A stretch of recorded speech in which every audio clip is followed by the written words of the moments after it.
فروشگاه یامی من اولین بار اومدم اینجا خرید کنم و مثل همه فروشگاه های دیگه چیزای ایرانی هم توش پیدا میشه، لواشک، خرما، انار هر یه دونش 2.99 زده. 3 تا انار برداشتم. این یکی بزرگتره، گذاشته دونه 7.99. خیلی بزرگه.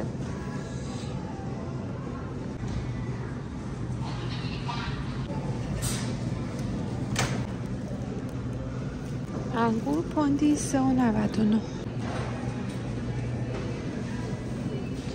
خرمالو هم داره، پوندی 2.99.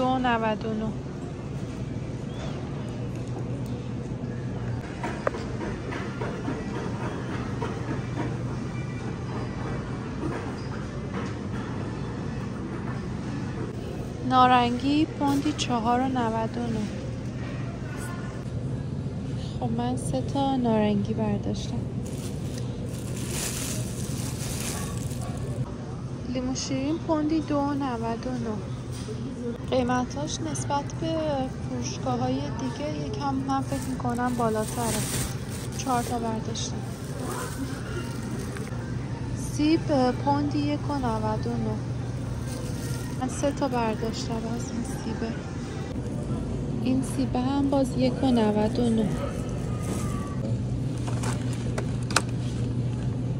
گوجه بسته 5.99.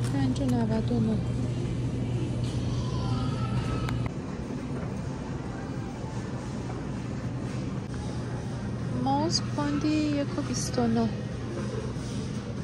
و خیار بسته 2.99. من 3 تا برداشتم. یه بسته قارچ 2.99.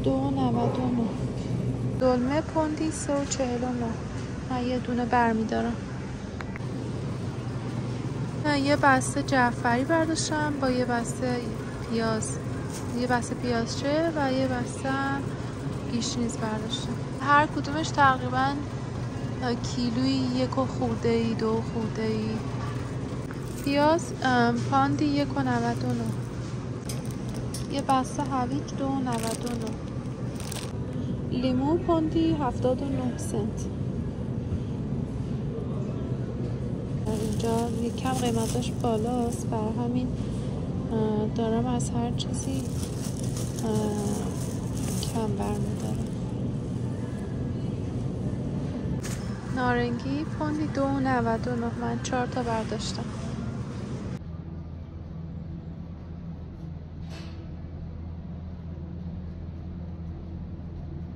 یه بسته گوشت شیشلیک برداشتم، گوسفندی 31.82. یه بسته تخم مرغ 7.99. 18 تا توشه. این ماستر رو از جاهای دیگه میگیرم تقریبا 3 خورده ولی الان 4 خورده و جزو فروشگاه های گرون برای خرید مواد غذایی هست. من یه دونه ماست برداشتم.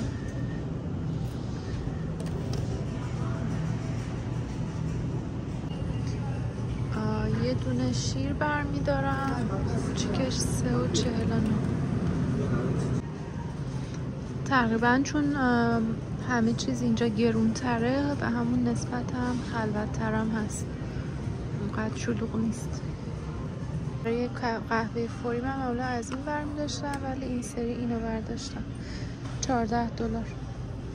یه کیسه احمد برمیدارم 7.99. 100 تا توش. خب یه دونه مربای لیمو برداشتم که تا حالا نخوردم، ببینم چه مزه میده. و یه دونه مربای هلو برداشتم. بالای در نوشته فروشگاه اروپایی، سبک اروپایی هست. خب جمع خریدم شد $161 و 65 سنت که همونجور که دیدین چیا گرفته بودم. اینم از جمع خرید امشب.